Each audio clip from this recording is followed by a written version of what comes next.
então, vamos dar início ao primeiro seminário aberto do Instituto Langaje, do segundo semestre de 2021.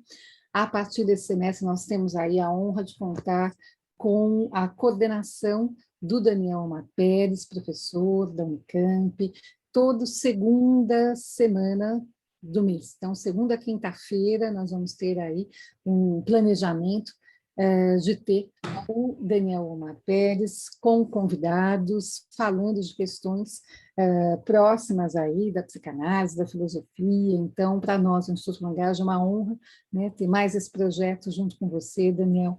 Eu te passo a palavra para poder apresentar a proposta e os convidados de hoje, a quem eu já agradeço a participação. Muito obrigada. Boa noite a todas e todos. Para mim é um prazer estar mais uma vez aqui com todas e com todos vocês. Eu queria agradecer especialmente a Érica e a Sérgio pela gentileza, pela generosidade, pelo trabalho que se faz a partir do Instituto Langaje, da editora. E, bom, eu sei que eu estou aqui justamente por ocasião aqui estou vendo Ademar, com boa cara, com boa saúde, pelo menos, fico muito contente. Estou aqui por ocasião do projeto que foi proposto pela editora Langaje para poder levar adiante um trabalho de publicação pautado pela reflexão acerca das condições de possibilidade históricas e epistemológicas da ciência e da área psi em particular. Então, para isso, nós pensamos esse projeto como com duas linhas de trabalho, uma histórica, digamos assim, de fontes, de textos que não tenham sido publicados em português e que de algum modo sejam relevantes para o desenvolvimento da ciência contemporânea, sejam relevantes para a psicanálise, especialmente. Por isso, começamos com o segmento de Biblioteca de Clássicos e iniciamos com as reflexões de antropologia. E na sequência virão os outros textos. Outra linha de trabalho são os textos, os estudos epistemológicos propriamente ditos. E, bom, isso a ideia desse trabalho é não apenas publicar livro, sino colocar, a partir do livro, colocar em pauta a discussão histórico-epistemológica, no caso aqui da psicanálise. Então, por isso, a partir do diálogo com Sérgio e com Érica, fui procurando pesquisadores que de longa data já vêm trabalhando nessa área, e nada melhor que na área da epistemologia, da psicologia, da psicanálise, da história da epistemologia, da psicologia, da psicanálise, que começar com a professora Fátima Caro Preso e o professor Richard Simanki.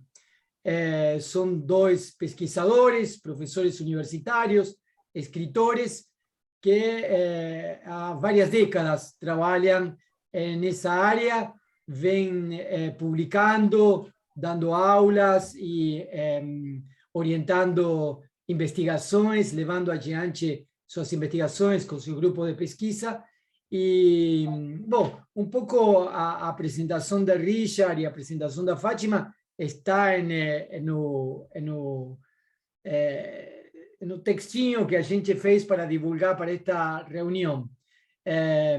Conheço a professora Fátima, Richard, há muito tempo, tive a oportunidade de debater há muito tempo as teses deles, de poder, às vezes, até chegar a compreender as teses, dada a minha parquedade intelectual, mas, sobretudo, o que eu quero destacar é que eu tenho aprendido muito com a professora Fátima e o professor Richard.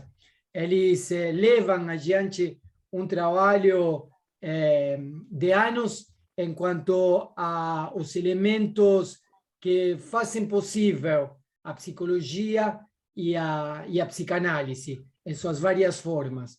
Então, por isso me pareceu interessante começar com eles. Como disse Érica, toda segunda, quinta-feira de cada mês, de aqui até final do ano, até dezembro, vamos ter pelo menos 2 convidados, porque cada dos livros, e essa é outra característica dos livros que nós vamos publicar, são escritos a 4 mãos ou mais. Se trata de resultados de pesquisa que foram feitos por várias pessoas. Então, os livros que nós vamos publicar, justamente, o que pelo menos pretendemos publicar, são livros escritos por mais de um autor. Quer dizer, não são coletâneas, né? E isso é o que quero deixar claro. Não se trata de que foi coletado material, não. A pesquisa foi feita coletivamente, não? E o autor, poderíamos dizer assim, não é único, não é um indivíduo, sino que é mais de um. Então, para não roubar mais tempo do que já tirei, eu quero passar a palavra à professora Fátima, ao professor Richard, e já começar com a apresentação do material. Bom, boa noite a todos, obrigada pela presença, quero agradecer a Érica, ao Sérgio, né, e ao Daniel pelo convite, é um prazer estar aqui. O Daniel falou, na verdade, ele que é fonte de muito aprendizado para a gente, né, uma pessoa que a gente admira muito. Então, muito obrigada. Eu vou comentar um pouco eu vou introduzir um pouco a temática desses 2 livros e o Richard vai complementar, né? Que é o livro sobre a epistemologia do Freud, né? E sobre o projeto. Eu vou introduzir um pouco a temática e o Richard vai complementar. Bom, a questão que se coloca para o Freud na origem, né, das suas investigações que vão conduzir a psicanálise, é a questão sobre os processos inconscientes que ele percebe, né, que atuam na gênese das neuroses, né, os processos inconscientes determinantes das neuroses. O Freud percebe que é necessário supor que existem processos inconscientes por trás dos sintomas. No entanto, é possível perceber nos textos que precedem 1895 que durante um período ele se questiona sobre a legitimidade de considerar esses processos inconscientes como processos mentais. Então, por exemplo, no texto As Neuropsicoses de Defesa, eu acho que esse é o texto em que esse questionamento do Freud fica mais claro. No texto sobre as neuropsicoses de defesa, ele propõe, né, a ideia de que existe uma defesa na base das neuroses de defesa, como nessa defesa uma representação e um afeto se dissociam, e ele, quando está comentando sobre isso, ele se pergunta, bom, mas esses processos, eles são processos mentais? Essa separação entre uma representação e um afeto são processos mentais ou será que são processos puramente físicos que se expressam na consciência como se uma representação e um afeto tivessem se dissociado? Então ele fica clara essa dúvida sobre se é possível considerar esses processos inconscientes como mentais. E, por exemplo, no último capítulo dos estudos sobre histeria, o Freud também comenta sobre a terapia, né? E ele se pergunta, mas esse material que nós interpretamos, que nós chegamos a partir da interpretação, né? Esses pensamentos inconscientes, eles de fato existiram ou seriam só pensamentos para os quais havia uma possibilidade de existência, mas eles não chegaram a se concretizar? Então, a gente vê nesse momento esse questionamento do Freud, né? E eu acho que o primeiro lugar em que ele formula uma resposta para essa questão é no texto Projeto de uma Psicologia, que é o texto que ele redige, né, em 1895, na verdade é uma parte da correspondência ao Fliess. Esse texto é publicado só em 1950. E nesse texto Freud vai sustentar, né, que ele vai desvincular as ideias de representação e de consciência, né, vai passar a conceber a consciência como algo que pode se acrescentar a uma pequena parte das nossas representações, né? E o foco, então, da psicologia se tornam essas representações inconscientes, né? Ele desvincula a ideia de memória e de consciência, coloca o foco da psicologia na memória, nessas representações inconscientes, e então ele...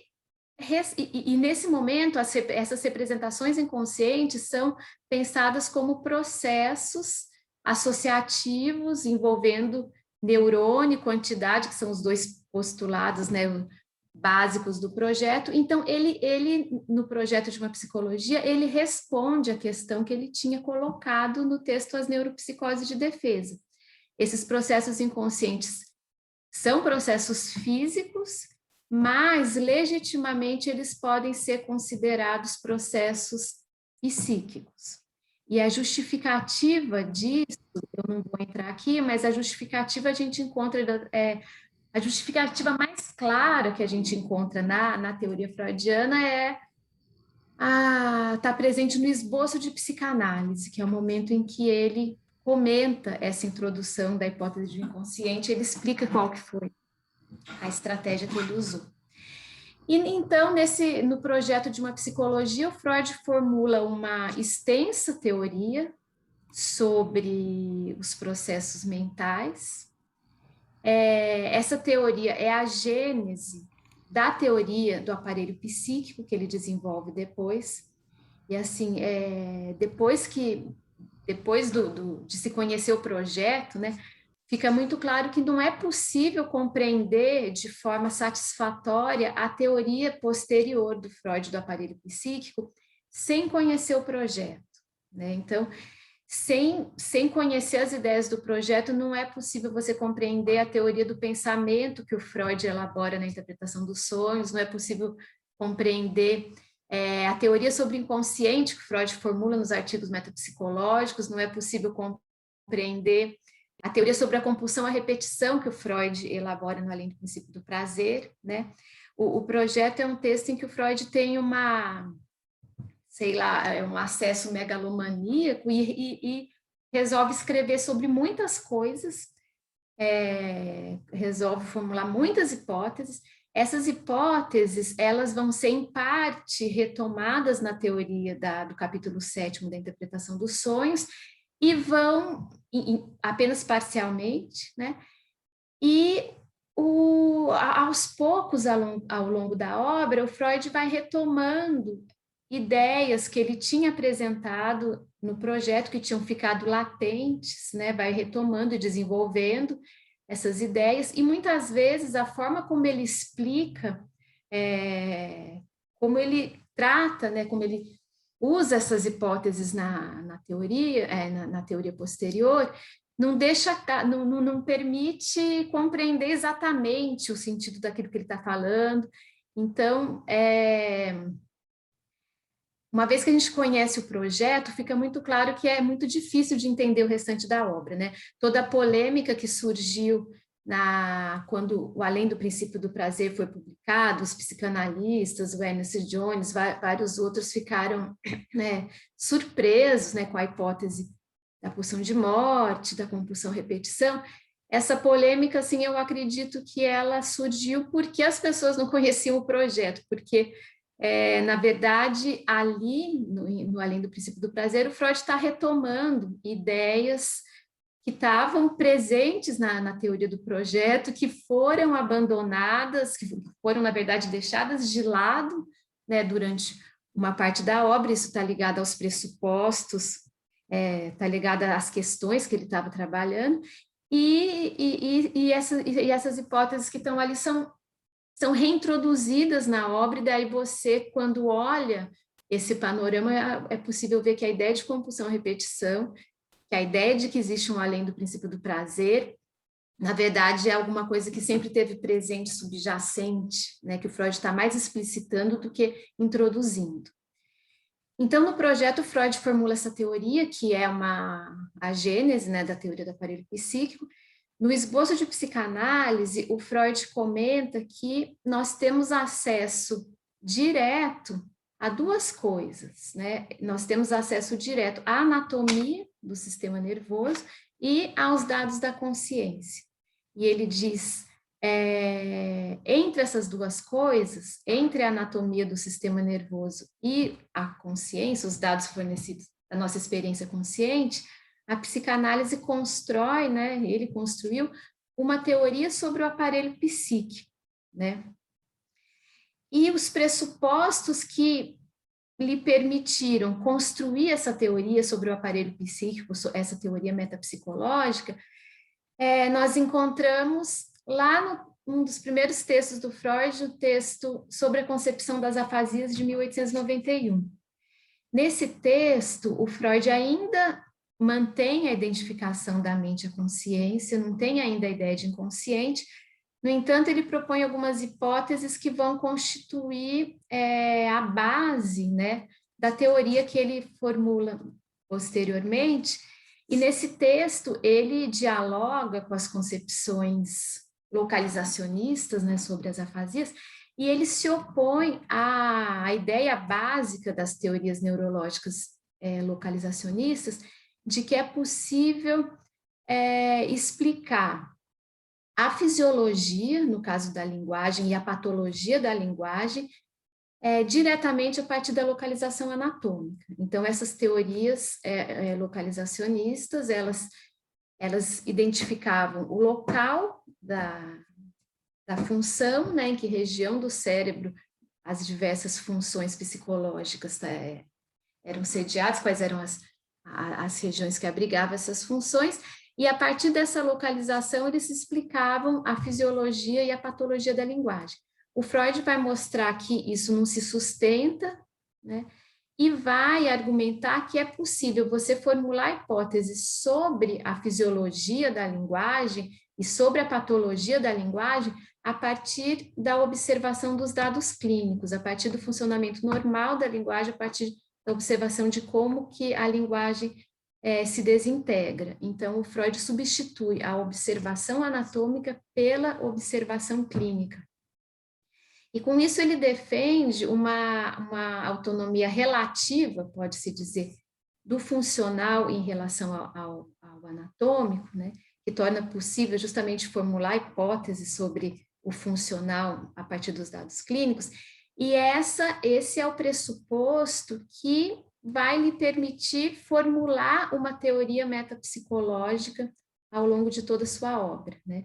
Então, no projeto de uma psicologia, o Freud formula uma teoria em termos de neurônio de quantidade, uma teoria explicitamente, né, neuropsicológica.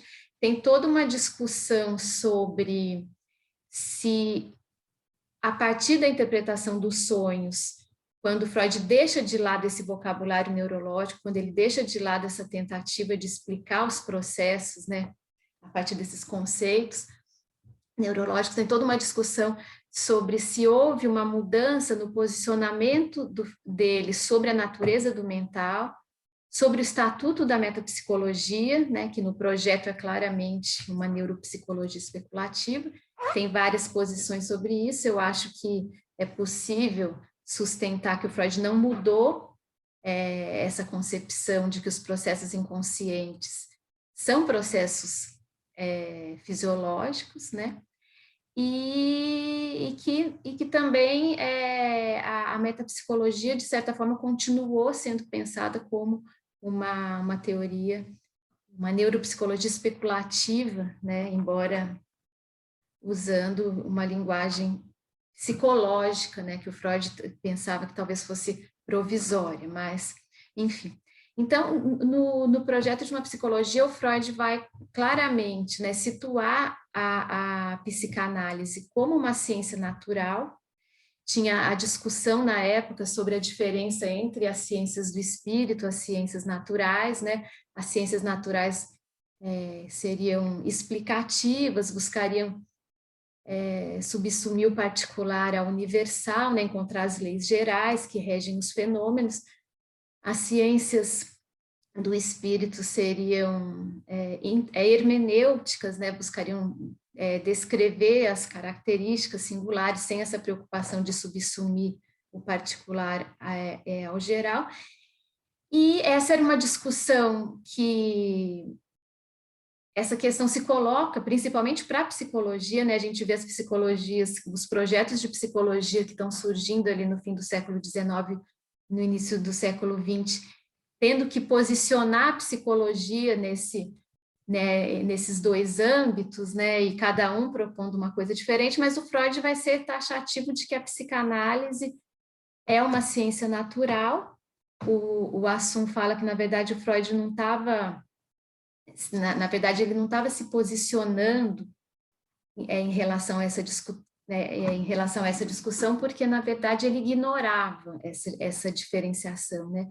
O Assum fala para o Freud, ciência é ciência natural, não existe um outro tipo de ciência.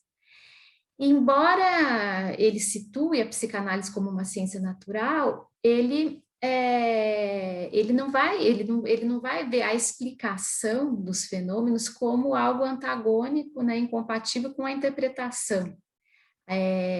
A interpretação ela reconduz, né, ela busca a gênese dos fenômenos e, portanto, ela é um tipo de explicação, né? Pensando na relação entre os dados clínicos e a metapsicologia, né, o Monzani fala, a interpretação fornece teses que a explicação fundamenta. Então, embora situe a psicanálise como uma ciência natural, isso não vai fazer com que o Freud exclua uma série de fenômenos e abordagens típicos das ciências humanas, né? Que isso não vai impedir o Freud de incorporar na psicanálise hipóteses sobre a religião, sobre o psiquismo coletivo, enfim. E o Freud, então, ele vai formulando uma teoria cada vez mais ampla, cada vez abarcando fenômenos mais amplos, né? E ele usa nessa teoria diversos modelos científicos que ele vai integrar, né? E o objetivo desse livro, que eu e o Richard vamos escrever, é comentar sobre esses diversos modelos que o Freud usa e como que ele integra esses modelos e qual é essa concepção de ciência natural, né, que o Freud usa. E o Richard vai comentar um pouco mais, então, sobre essa proposta. Ok. Então, obrigado para todo mundo, para o Instituto, para a Érica, para o Sérgio, para o Daniel, pela oportunidade de falar aqui, enfim, e também pelo convite para escrever e contribuir com essa coleção, né? E partindo do que a Fátima falou, eu vou tentar desenvolver o que ela falou, mas falando um pouco mais, assim, direcionando mais para o tema dessas publicações aí que a gente está projetando, né? Então, baseado no que a Fátima falou, a gente tem dois problemas. De certa maneira, cada uma das duas publicações ela vai abordar um desses dois problemas. Um é como a psicanálise começou, né? Ou seja, o que exatamente, em que contexto, em que condições, com que tipo de problemas começou a criar o aparato conceitual fundamental da psicanálise, os Grundbegriffe da psicanálise, os conceitos fundamentais da psicanálise. Né? Em segundo lugar, como a partir desse princípio, bom, a psicanálise virou isso que ela virou. né? Ou seja, a teoria freudiana, a psicanálise freudiana, em todo caso, né? Que é uma teoria bem ampla, que abrange, tem uma teoria da mente, sob a forma de uma teoria do aparelho psíquico, tem uma teoria psicopatológica, tem uma teoria da cultura, da linguagem, tem uma teoria da arte, dos fenômenos sociais em geral, e, ao mesmo tempo, não deixa de reafirmar o seu enraizamento na realidade biológica do corpo, né, na materialidade do organismo e assim por diante, né? Então, o nosso objetivo é tentar entender essas duas coisas, né? Porque essa reivindicação de Freud, da psicanálise como uma ciência natural da mente, não impede, né, de falar da religião, da cultura, da linguagem, da arte, e sem dar mostras de que está mudando de assunto. Para Freud, parece que isso tudo cabe harmoniosamente dentro do escopo da psicanálise, tal como ele é. Então, é isso que ele tem que compreender, né? Como esse negócio surge e como essas diversas coisas aparentemente tão diferentes se articulam umas com as outras no corpo teórico freudiano, né? Então, para entender como essas coisas se articulam, então, que a gente, quando o Daniel meio que pediu assim, né, um trabalho nessa direção, o que a gente pensou fazer foi o seguinte: tentar não só mapear, né, essas diversas dimensões da psicanálise, né, mas tentar ver como elas, de fato, qual é o fundamento comum, qual é o denominador comum que permite que elas se articulem num todo consideravelmente coerente. A psicanálise freudiana não é um balaio de gatos. Todas essas coisas parecem fazer sentido junto. Tanto que você não tem, esquematicamente, a gente fala de um texto metapsicológico, de um texto clínico, de um texto cultural, mas está cheio de metapsicologia nos textos culturais, está cheio de metapsicologia nos textos clínicos, está cheio de clínica nos textos metapsicológicos e nos textos culturais também. Essas duas coisas não, essa classificação é mais com relação ao tema, ao enfoque predominante, do que com relação aos assuntos efetivamente tratados, né? Então, e um outro objetivo também era justamente evitar uma tendência que ainda é muito comum na história da psicanálise, e que é falar como se a psicanálise tivesse aí toda pronta, assim, como se fosse uma espécie de uma produção espontânea da mente de Freud, como se todos os insights fundamentais da psicanálise tivessem saído de dentro da psicanálise, alguma espécie de intuição genial, no máximo feita essa intuição genial feita a partir do trabalho clínico que Freud desenvolve a partir dos anos, mesmo na última década do século XIX, onde, enfim, os conceitos psicanalíticos fundamentais começam a tomar forma, né?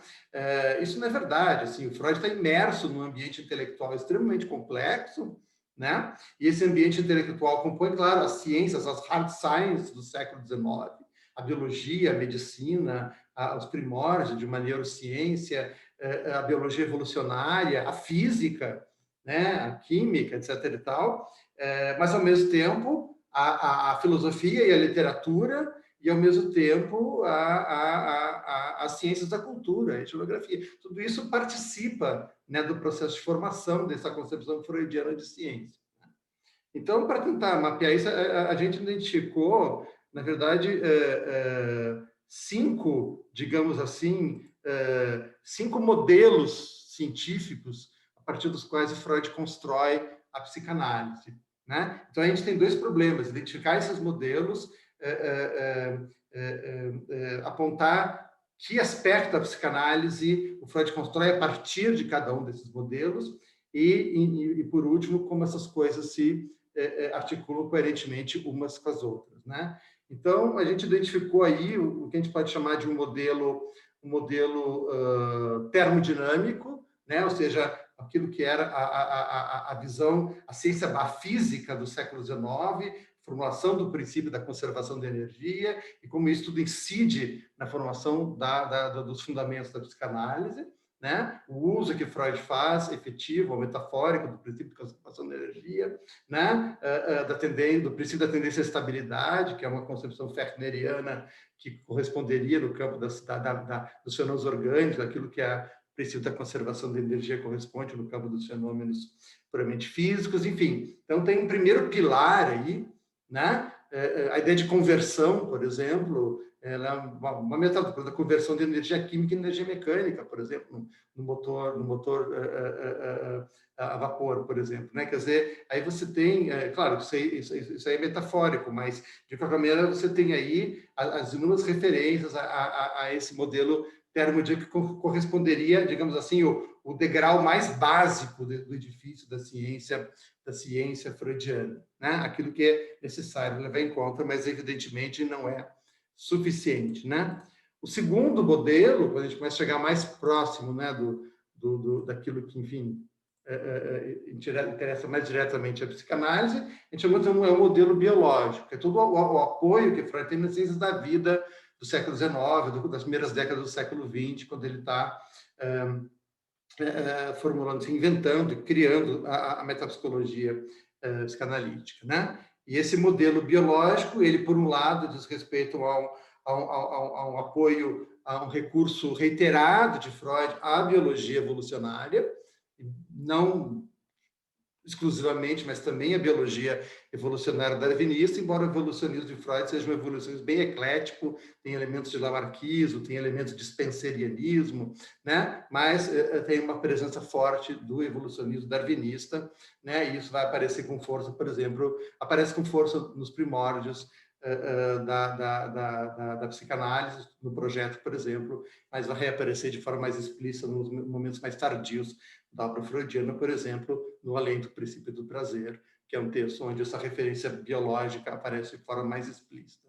E tem uma outra dimensão do que a gente pode chamar uma biologia organicista, uma biologia que insiste na caracterização dos órgãos vitais como uma certa forma de organização da matéria, uma referência biológica, um modelo teórico biológico que tenta encontrar um meio termo entre uma biologia, um vitalismo metafísico e a biologia mecanicista, que era bastante difundido no século XIX, né? Então, a gente tem um segundo modelo científico, e aí, a partir do qual a gente vê o que Freud tirou daí, o que isso resultou, o que isso foi incorporado nos conceitos fundamentais da psicanálise, né? Aí a gente tem um terceiro modelo, que a gente pode chamar de modelo psicológico, que é o apoio do Freud na psicologia científica e informação, né? Se tornou muito comum, em termos na história mais recente da psicanálise, a ideia de que, bom, a psicologia é uma coisa, a psicanálise é outra. Não, para Freud, a psicanálise é uma disciplina dentro do campo psicológico, uma teoria psicológica da mente, né? E, portanto, digamos assim, uma parte dos elementos que Freud vai incorporar na fabricação dos fundamentos da psicanálise provém das teorias psicológicas, desde psicologias mais filosóficas, como a ideia da dinâmica das representações herbartiana. Herbart foi um dos primeiros filósofos que teve a sua participação na constituição do ideário freudiano identificado, ainda nos anos 1930, né? Até a psicologia do ato, que ele é contemporânea, que resulta de uma aplicação na pesquisa empírica das ideias do Brentano, que foi professor do Freud, da qual o Freud assimilou diversos aspectos da sua visão sobre a natureza dos fenômenos mentais, né? Então, isso teria um terceiro modelo, o modelo psicológico, ou seja, aquilo que Freud incorpora da psicologia filosófica, da psicologia científica em formação na constituição desse ideário de base dos conceitos fundamentais da psicanálise, né? E aí teria um quarto modelo, que a gente chama de modelo etnográfico, né? Que é justamente a referência do Freud nas ciências da cultura, né? Isso se torna explícito em 1913, quando Freud escreve o Totem e Tabu, mas está presente desde os primórdios da obra freudiana, né? Quando Freud escreve um textinho inicial lá, aquele sobre o tratamento da alma, onde ele procura defender a ideia que para nós parece óbvia, mas não era nada óbvio para a medicina standard, mainstream do século XIX, que você pode curar doenças falando, né? Os exemplos que Freud dá vêm do xamanismo, né? Das práticas mágicas, etc. e tal, né? Quando Freud vai ilustrar lá no texto sobre as paralisias histéricas, que é um texto totalmente enraizado ainda numa referência direta à neurofisiologia, né? O Freud vai para Freud ilustrar a tese de que O sintoma histérico se constitui por quê? Porque uma representação do movimento de uma parte do corpo fica presa numa associação exclusiva com a representação traumática. Então, para evitar, né, o acesso à representação traumática, a representação do movimento de uma parte do corpo fica inviabilizada e, portanto, o corpo, aquele membro fica paralisado, não por uma causa orgânica, mas por uma causa psicológica. Para ilustrar isso, o Freud dá exemplo do brinde de casamento, onde os convidados brindam e depois quebram os copos.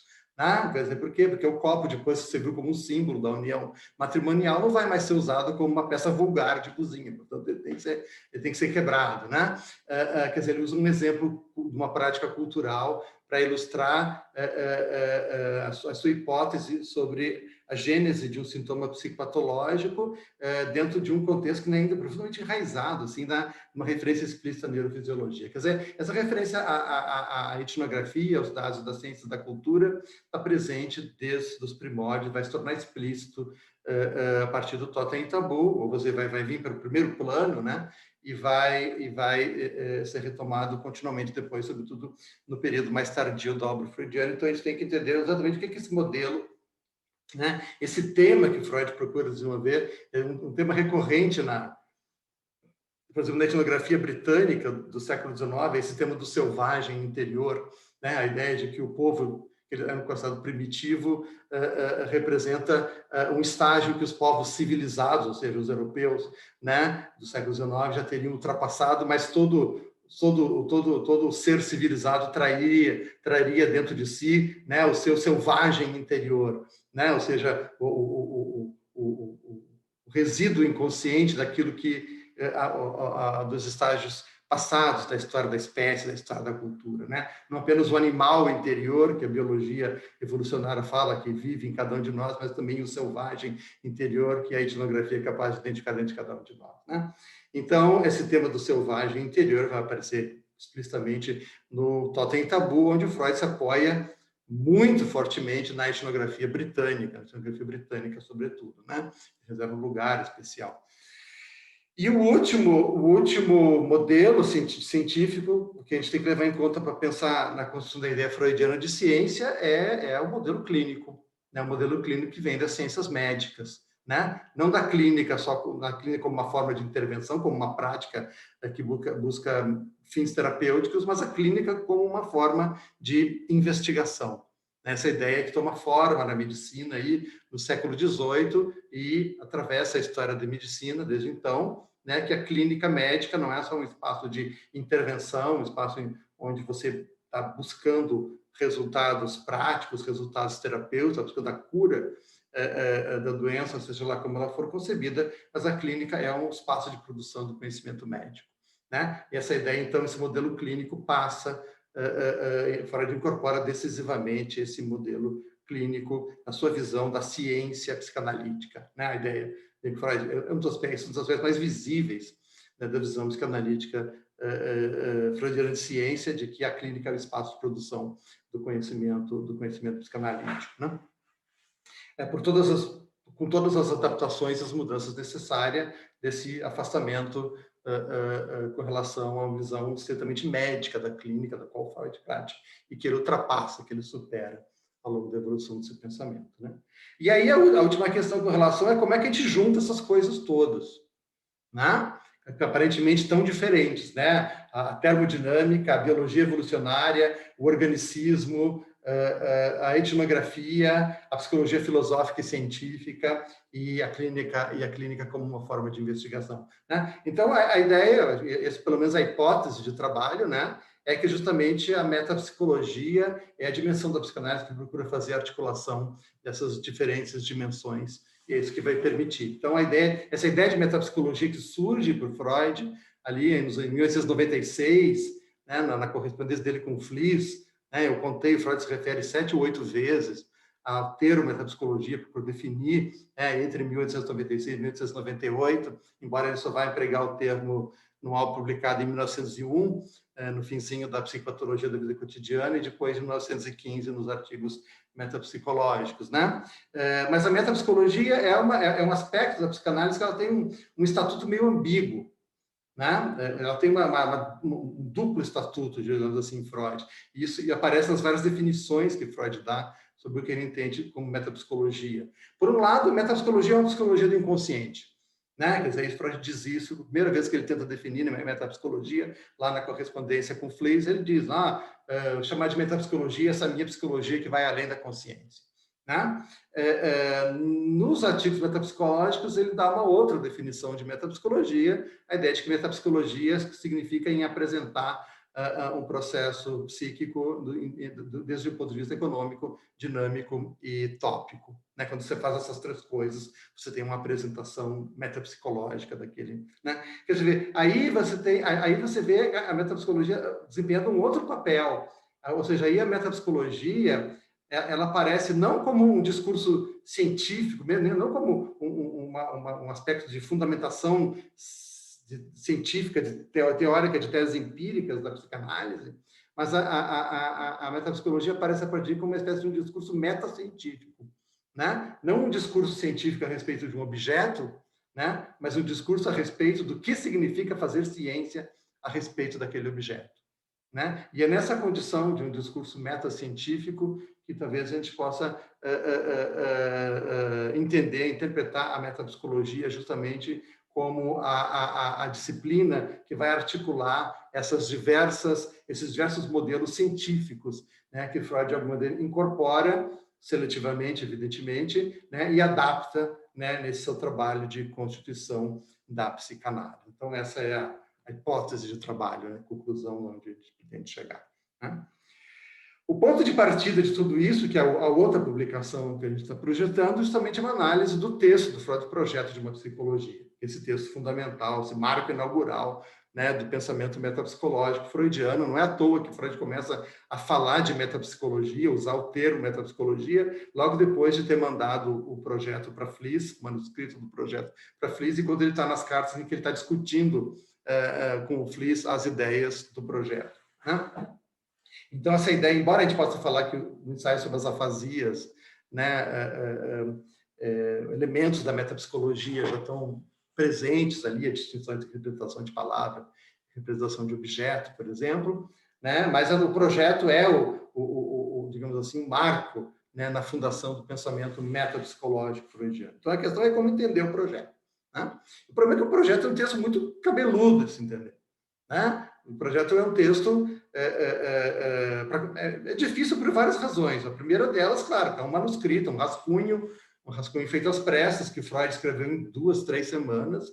Ele começou a escrever no trem, voltando de um encontro com Fliess, né, no escuro, reclamando que não tinha, era cedo para dormir, não tinha luz suficiente para ler, então ele reclama que os companheiros de cabine dele eram impertinentes, então para evitar ter que conversar com os seus companheiros de cabine no trem, ele vai, pega um papel e senta e escreve 4,5 páginas a lápis, né, que são as primeiras páginas do projeto. Depois, nas semanas seguintes, ele continua até que ele tem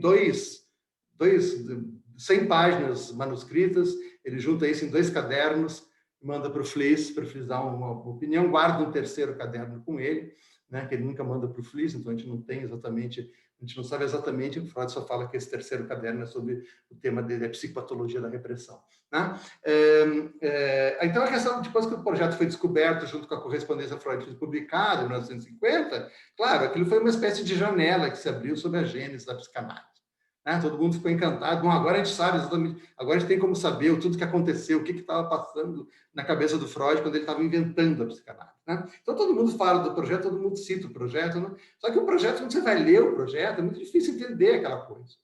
Né? É uma linguagem críptica, não só porque ela é muito condensada, escrita em arroubos, né, de uma oscilação de humor entre entusiasmo e desespero. O Freud diz, eu resolvi todos os problemas. Depois, não, onde eu estava com a cabeça, está tudo errado, não entendi nada. Né? Mas nesse negócio ciclotímico do Freud, assim, que está tudo documentado na correspondência com conflitos, o projeto foi tomando forma.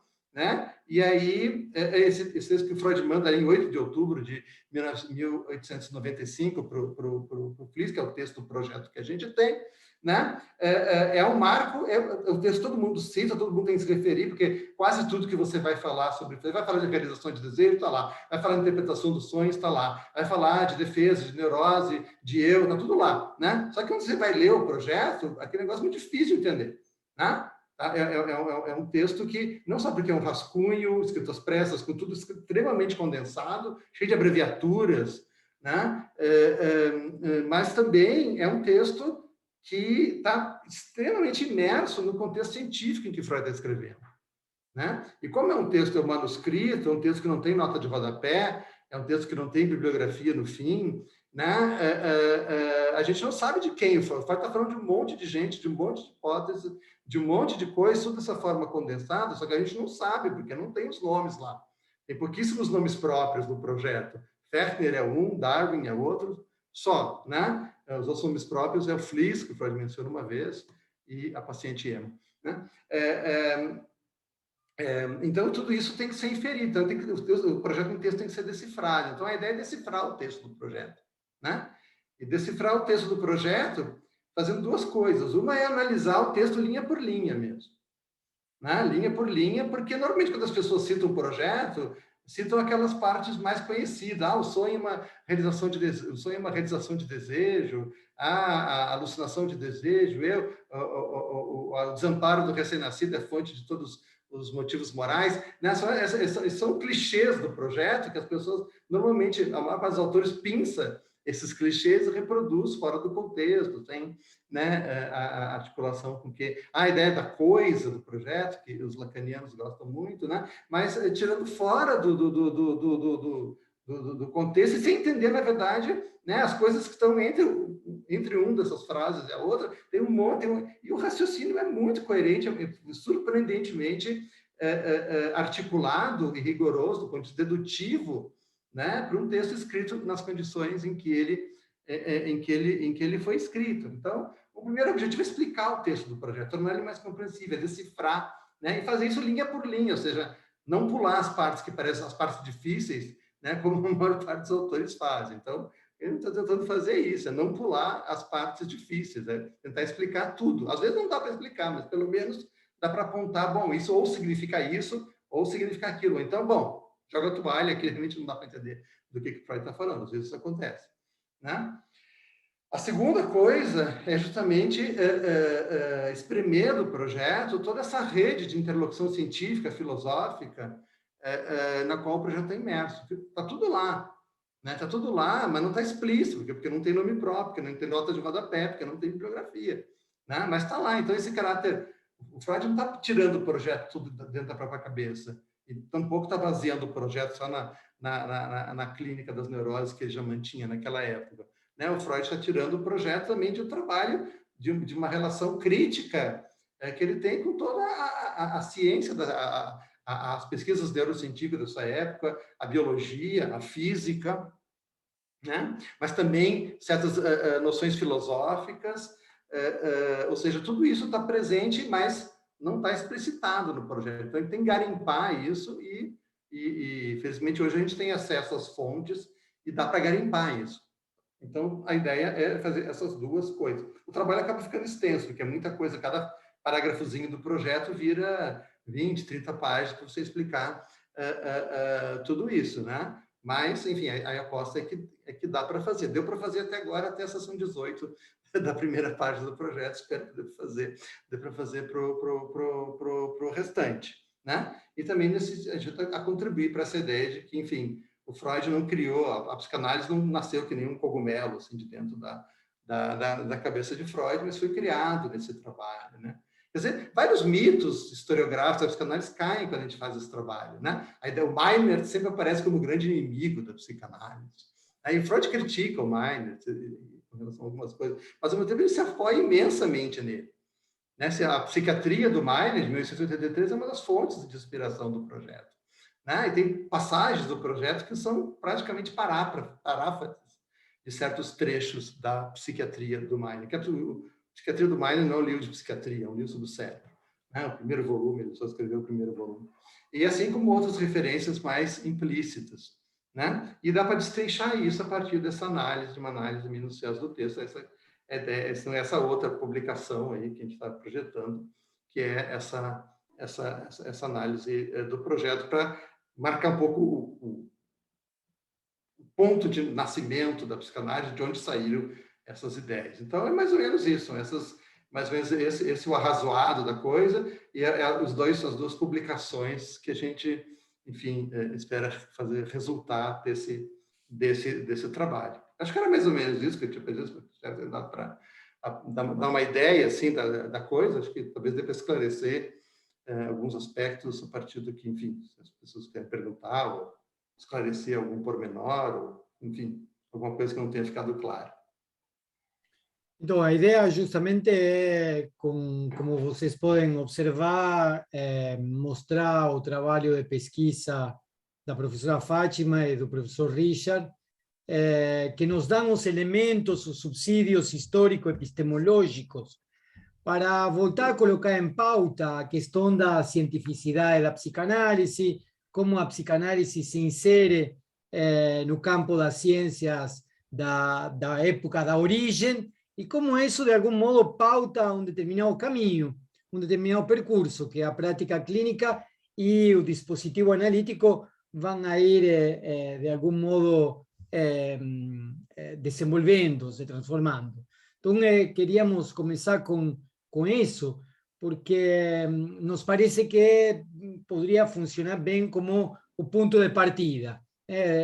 Qual é a origem, em que contexto, em que situação, quais são as consequências disso, ou seja, se por um lado Freud está imerso em um horizonte, digamos assim, epistêmico, onde, por exemplo, Dilthey dividia as ciências do espírito das ciências da natureza, e aqui, como dice Richard, agora esta ciência da natureza de repente também me fala de etnografia, de interpretação de sonhos e de problemas sociais. Então, como entender isso de um ponto de vista científico e não apenas como um discurso que misturaria coisas que não têm a ver uma com a outra?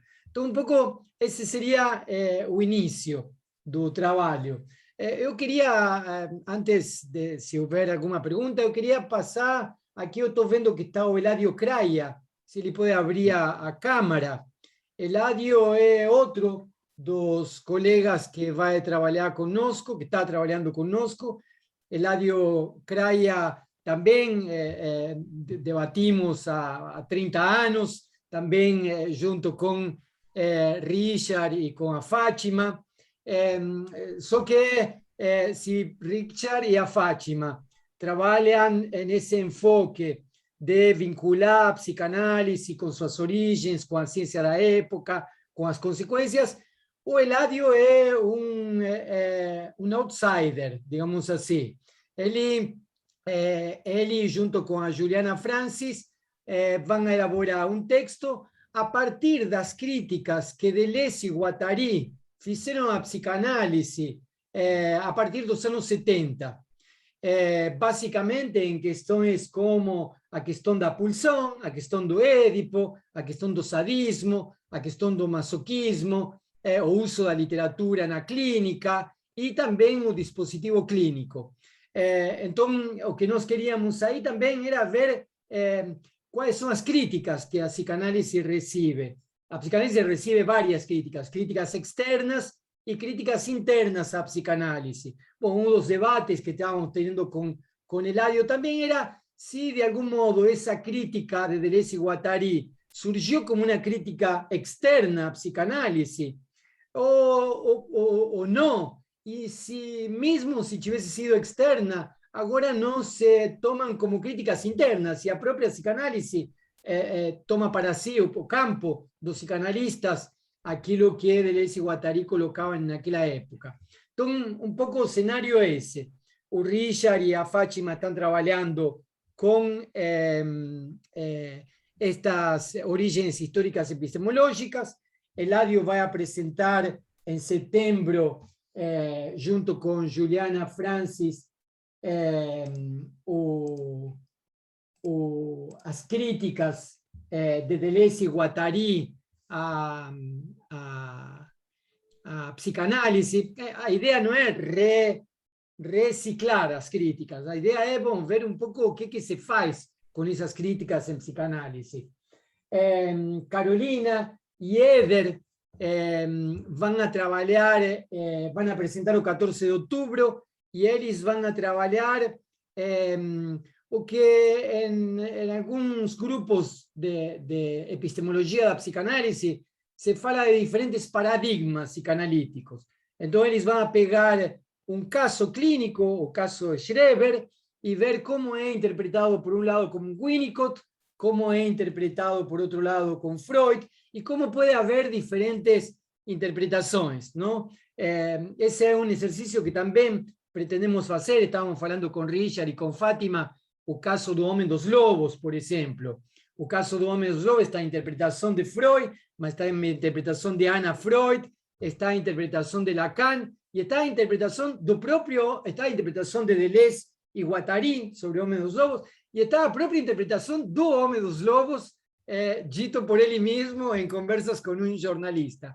Então, essa querela dos diagnósticos também me parece que são questões epistemológicas que nós queremos colocar em pauta. O 11 de novembro, Francisco, Eduardo e Vinícius vão apresentar o método e o tratamento em Freud. Então, um pouco, eu estou pensando como que é a continuidade do livro que Richard e Fátima estão fazendo. Richard e Fátima estão vendo os pressupostos científicos, os modelos científicos, e Francisco, Eduardo e Vinícius vão mostrar como Freud mudava o método e mudava também a teoria, e mudava também o tratamento.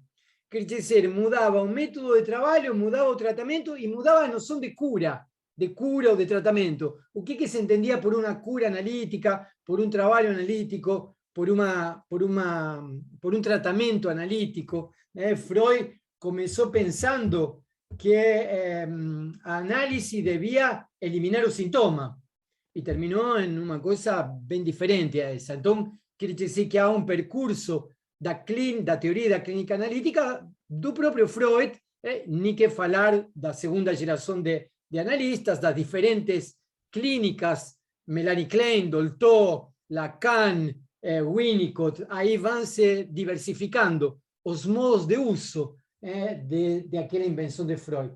E o 9 de dezembro, temos pensado que Lauro, Tales e Fábio trabalhem a relação entre análise do discurso e psicanálise, a partir da relação de Lacan com Althusser e com Piaget.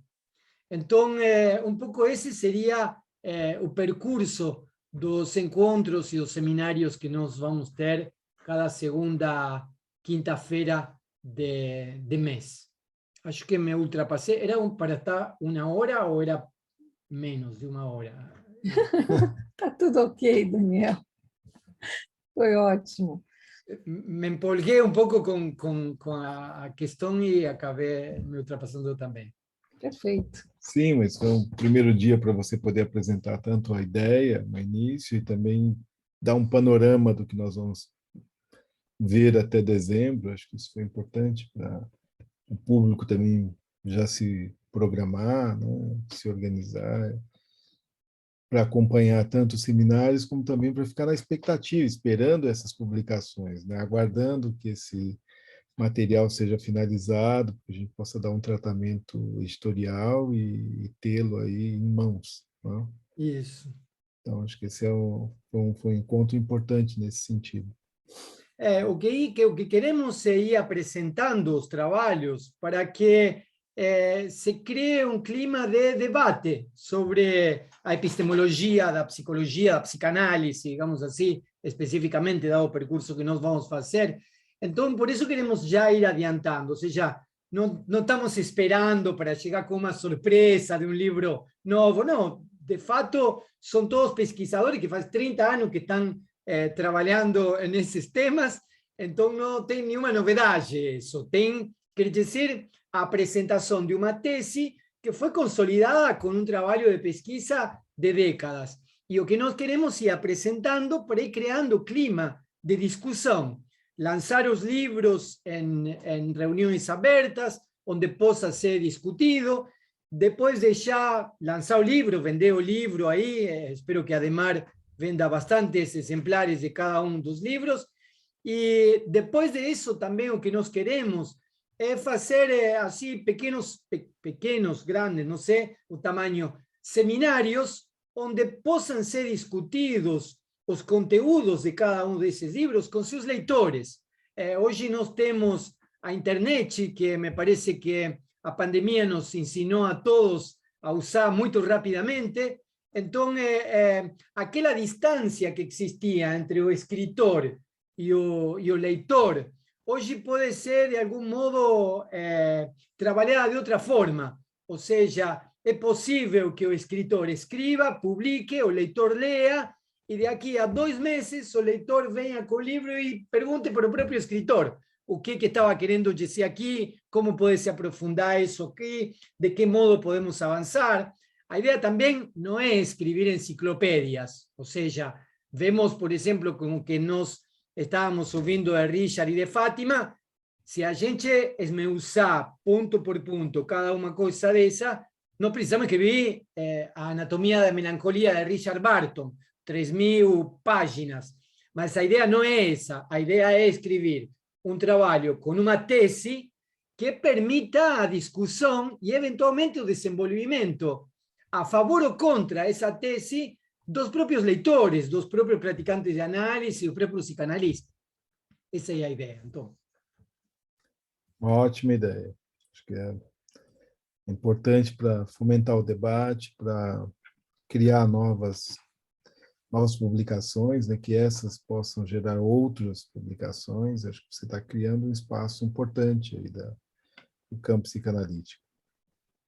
Além disso, tem toda outra parte, né, que já saiu o primeiro volume do Kant, e se a gente publica mais um volume esse ano, então temos muito trabalho a realizar. A biblioteca de clássicos também é interessante. Richard estava falando das cartas, nós estávamos com Richard conversando, existem cartas em alemão que nunca foram publicadas em português, e a gente estava vendo se havia uma possibilidade de pegar e talvez sejam úteis essas cartas para poder traduzir e eventualmente colocar em português com algum estudo introdutório que favoreceria. Estávamos também vendo, isso falo já meio que publicamente, Érica e Sérgio, estávamos vendo também, sobretudo especialmente no livro de Richard e Fátima e no livro do Eladio, de utilizar, no livro de Richard e Fátima, utilizar iconografia. Há uma iconografia, naquela época se utilizava bastante, a medicina daquela época tem bastante iconografia, e nós queríamos resgatar o material visual, digamos, que tinham os livros de medicina, por exemplo, daquela época. Resgatar e integrar isso para a publicação de Freud, ¿no? Quer dizer, a ideia não é simplesmente colocar desenhos e figurinhas dentro do livro, sino que o livro, digamos, tenha o subsídio da iconografia, dos esquemas que eram utilizados nas ciências da época. E um pouco com Eladio também pensamos na mesma coisa em relação com o texto de isso entre esquizoanálise e psicoanálise, filosofia e psicoanálise, Deleuze, Guattari, Freud e Lacan, onde haveria também a possibilidade de encontrar material visual que também possa abonar a publicação. Não? Claro. Não sei se será aceito depois pelos editores, mas nós vamos mandar. Claro que sim. Vamos trabalhar para que os livros sejam densos, profundos, mas também sejam atrativos, né? Que tragam, como nós fizemos o livro agora, a sua proposta do livro do Kant, com todos os riscos e rabiscos e que o Kant fez, está aí, virou realidade, né? Está lá, pronto, para que todo mundo possa ler, estudar, pesquisar. Ficou um belo livro também. Chamou muito a atenção, pelo menos recebi várias mensagens de gente que ficou impressionada de ter publicado os riscos do próprio Kant, não? Bom, nas apresentações que fiz, tive que explicar várias vezes que a ideia era justamente essa, mostrar que Kant não era Mozart, não? Que Kant era um sujeito que duvidava, não sabia bem o que escrevia, aí riscava e escrevia outra coisa depois, se arrependia do que tinha escrito, e me parece que isso, ao mesmo tempo que dá um rigor ao texto, digamos que mostramos um texto, na medida do possível, mais próximo do que poderíamos chamar de original, também mostrar esse Kant, que não é o Kant que muitas vezes se conhece nos corredores universitários, não? Parece que há uma espécie de imaginário de Kant, onde Kant sabe todo desde o início, um pouco como Freud, não? Bom, a psicanálise se fez de uma vez e para sempre. Parece que com Kant também. Ele sentou, escreveu a Crítica da Razão Pura, não duvidou em nada e continuou escrevendo críticas. E não é bem assim. Ele era um sujeito que sofria e padecia, e escrevia no fervor e na febrilidade de alguém que está pensando quando está escrevendo, né? E o livro que você publicou mostra muito isso, né? Deixa bem evidente esse movimento, copiar aqui o Monzani, esse movimento do pensamento do Kant, né, para construir esse livro, essas reflexões que foram bem interessantes, importantes. Vamos para o segundo volume desse ano. Aguardem. Vamos publicar mais um volume dos 3 que o Daniel já traduziu. Bom, agradecer vocês enormemente, agradecer o Daniel, agradecer a presença de todos vocês, o Richard, da Fátima, do Eladio, que também está aqui já se antecipando a sua fala do próximo mês, não, daqui a 2 meses. Né? Quer falar? Tem uma pergunta no chat que talvez valha a pena, só antes de terminar, porque diz respeito a um outro projeto do que a gente estava comentando. A pergunta se tem ideia de publicar a Introdução Crítica à Neuropatologia, que é um texto inédito do Freud, que foi um dos últimos a ser publicado, foi publicado há uns 4, 5 anos atrás, menos 10 anos atrás, sei lá.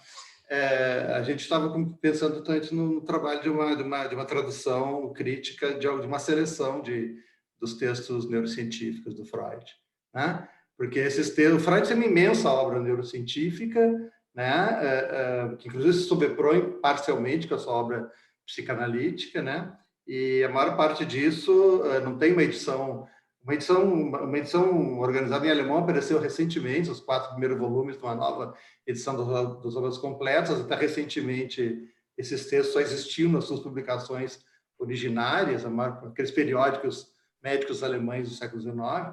E agora, de qualquer maneira, hoje já tem uma edição organizada em alemão, mas tem pouquíssimas traduções para qualquer língua, não só português, né? Para qualquer língua desses textos. Então, a gente pensou organizar uma colha dos mais representativos. Um deles é a Introdução Crítica à Neuropatologia, que foi perguntado aí, né? É um dos textos que iriam nessa edição crítica comentada dos principais trabalhos neurocientíficos de Freud.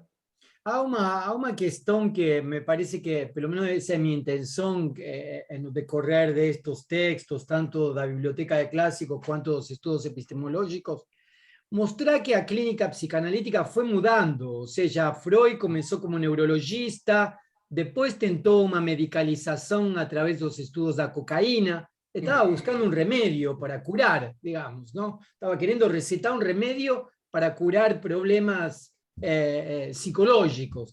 Depois tentou com a hipnose, né? Retomando Charcot. E bom, quer dizer, o que eu estou querendo dizer com isto é que quando a gente vê a história da obra de Freud, da clínica de Freud e a história do movimento psicanalítico, nós vemos que a prática clínica muda, que o setting analítico muda, que o lugar no qual se faz análise, que o tempo da sessão de análise muda, que o tempo do percurso de análise muda. E hoje, bom, nós nos encontramos diante de uma pandemia onde muitos acreditavam que psicanálise só se podia fazer com divã, que não havia possibilidade nenhuma de fazer psicanálise se não houvesse divã, que a única possibilidade de entrar em análise era a passagem do sujeito para o divã. E, bom, a história da psicanálise nos mostra que há diferentes formas de poder fazer psicanálise. Algumas fracassaram, outras foram bem-sucedidas, outras se abandonaram, outras voltaram a se recuperar. Na pandemia tivemos o problema com os analistas de que tiveram duas opções: ou abandonavam seus pacientes, e que Deus ajude, ou atendiam de forma que pudessem. E, bom, tiveram que atender da forma que podiam. E este modo de mudar o setting não é novo, ou seja, não é a primeira vez que se muda. Na década de 50, 60, 70, também se criavam settings diferentes. A clínica com bebês, por exemplo, em um momento foi muito criticada. A clínica com bebês, você não pode, a clínica com crianças, você não pode deitar uma criança no divã e acender um cachimbo e perguntar sobre como é que está a relação com a mãe. Não. As psicanalistas, especialmente, nos ensinaram que a clínica com crianças era de outra forma. Algumas achavam que tinham que utilizar brinquedo, outras que não tinham que utilizar brinquedo, uma que era para desenhar, outra que não era para desenhar, mas para fazer outro tipo de coisas. Bom, me parece que isso foi colocando em pauta a discussão sobre o setting de análise, sobre o setting analítico. E, bom, e isso me parece que é um problema epistemológico também. Por isso é interessante ir vendo historicamente também como foi dado, não? Aqui o trabalho de Eladio vai nos mostrar isso, a experiência do Castelo de Orsay, a experiência do esquizoanálise, a experiência de uma análise peripatética, poderíamos dizer assim. Bom, nos coloca em discussão se talvez o divã é um elemento importante em alguns análises e é impossível em outros, não? Em outros você vai ter que criar outro tipo de setting. Agora, é preciso pensar teoricamente o que é um setting de análise, não? O que nós estamos, até onde nós podemos fazer análise em determinadas circunstâncias, não?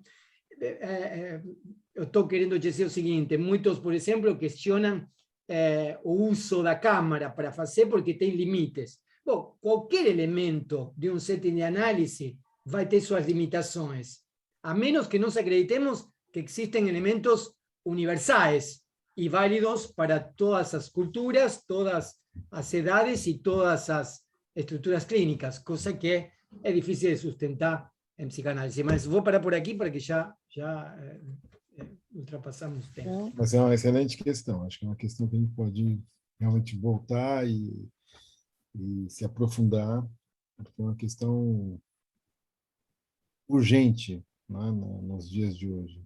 Esses conflitos dentro do campo da psicanálise, onde alguns tentam sustentar como sendo uma única verdade em psicanálise. Né? Uma boa questão, Daniel.